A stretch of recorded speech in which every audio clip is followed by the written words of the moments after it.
Marahil ay sanay na tayo sa pagpunta sa mga malalaking mall tulad ng Mall of Asia para mamasyal. Pero alam nyo ba na sa iba't ibang sulok ng Pilipinas ay may mga lugar na mas malawak pa rito?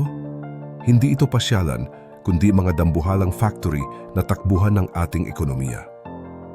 Ang mga lugar na ito ay parang mga sariling lungsod dahil sa sobrang laki ng kanilang sakop na lupain, haba ng kanilang mga kalsada sa loob, at dami ng mga taong nagtatrabaho rito araw-araw.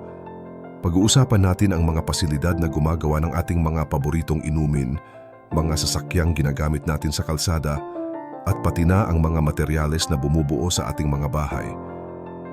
Ang laki ng mga ito ay sapat na para ituring silang mga higante sa ating bansa. Pero alin nga ba sa mga factory na ito ang masasabi nating pinakamalaki sa lahat at paano nila nagagawang magpatakbo ng ganito kabigat na operasyon? Pero bago po ang lahat, baka pwedeng pa-like ang video na ito at mangyaring mag-comment sa baba kung taga saang lugar ka para malaman namin saan umaabot ang ating mga video dahil napakalaking bagay na ito sa aming content creators. Maraming salamat po. Simulan natin ang paglalakbay sa Santa Rosa, Laguna kung saan matatagpuan ang San Miguel Brewery. Marami sa atin ang pamilyar sa kanilang mga produkto pero hindi alam ng lahat na ang planta nila rito ang pinakamalaki sa buong Southeast Asia. Sa lawak na 20 ektarya, ang factory na ito ay kayang maglabas ng mahigit 3 milyong bote ng inumin sa loob lamang ng isang araw. Kung susubukan nating punuin ang isang malaking arena gamit ang kanilang gawa sa loob ng isang taon, tiyak na lulubog ito sa dami ng bote. Mayroon silang mga tangke na mas matangkad pa sa mga truck at mga makinarya na kayang magbalot ng 60,000 bote bawat oras. Kaya tuwing may nakikita kayong truck na puno ng mga produkto nila sa kalsada, isipin nyo na maliit na bahagi lang iyon ng inilalabas ng higanting plantang ito. Hindi rin kalayuan sa lugar na iyon ay matatagpuan ang Toyota Motor Philippines. Kung ang pag-uusapan naman ay lawak ng lupain, talagang mapapawaw kayo dahil umaabot ito sa 82 ektarya. Para mas maintindihan nyo ang sukat nito, isipin nyo ang higit 100 football fields na pinagsama-sama sa isang lugar.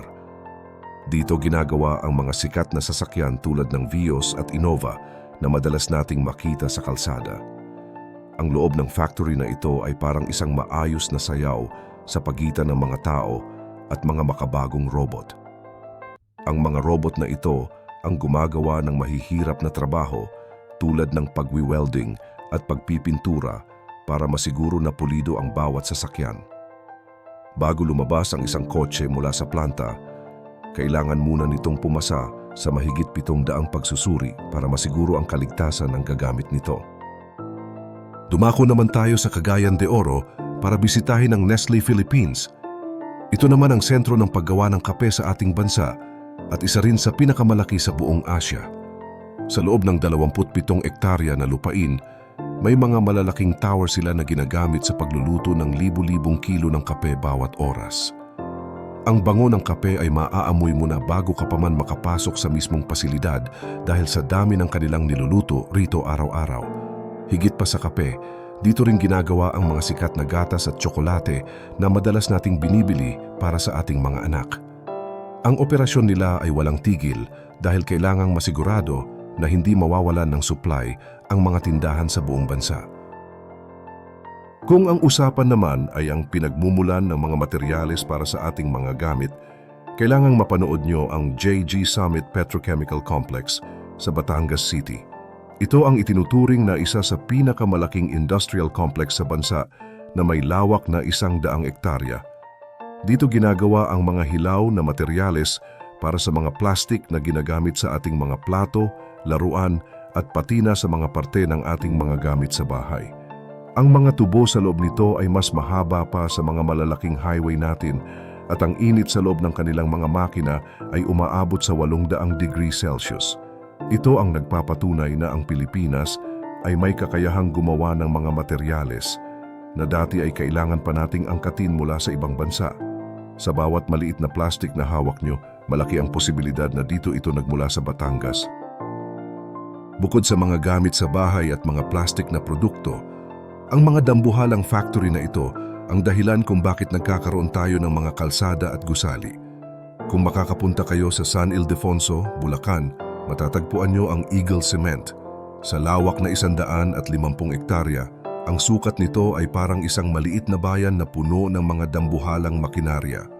Dito nyo makikita ang mga truck na ginagamit sa quarry na nagmumukhang maliit na laruan lang sa gitna ng kanilang higanting open pit. Ang factory na ito ay kayang gumawa ng mahigit 8 milyong metric tons ng semento bawat taon.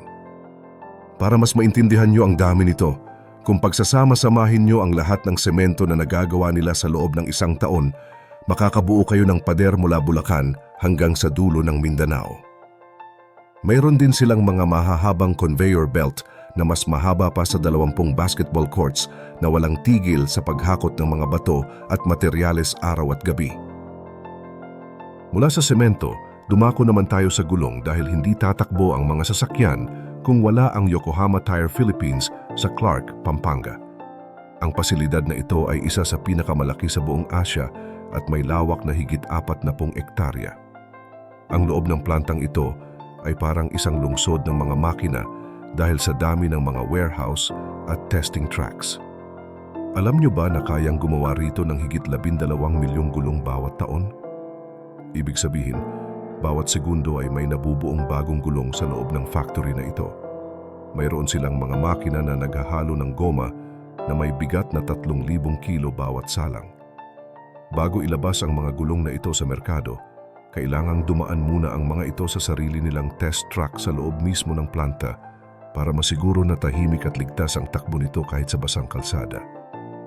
At syempre, hindi kumpleto ang usapan kung hindi natin babanggitin ang Coca-Cola Mega Plant sa Santa Rosa, Laguna. Ito ang pinakamalaking bottling facility sa buong Pilipinas at isa rin sa pinakamalaki sa mundo. Sa loob ng 30 ektaryang lupain, matatagpuan ang 14 na high-speed lines na gumagawa ng ating mga paboritong soft drinks. Isipin nyo, kaya nilang maglabas ng 72,000 bote sa loob lamang ng 1 oras. Habang pinapanood nyo ang video na ito, libo-libong bote na agad ang natapos nilang gawin. Gumagamit din sila ng mga robot at mga sasakyang kusa ang takbo para ilipat ang mga produkto sa loob ng kanilang malawak na warehouse. Ang lahat ng ito ay ginagawa para masiguro na may malamig na inumin tayo sa bawat okasyon o kahit sa simpleng merienda lang.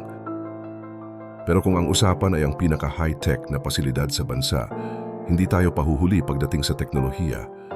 Siguradong marami sa inyo ang gumagamit ng cellphone o laptop ngayon, pero alam nyo ba na ang utak ng mga gadgets na iyan ay maaaring galing sa Texas Instruments Philippines? Mayroon silang 2 higanting planta na matatagpuan sa Baguio at Clark. Ang pinagsamang lawak ng 2 lugar na ito ay mahigit 110 ektarya. Hindi ito basta factory lang dahil ang loob nito ay parang isang spaceship sa sobrang linis.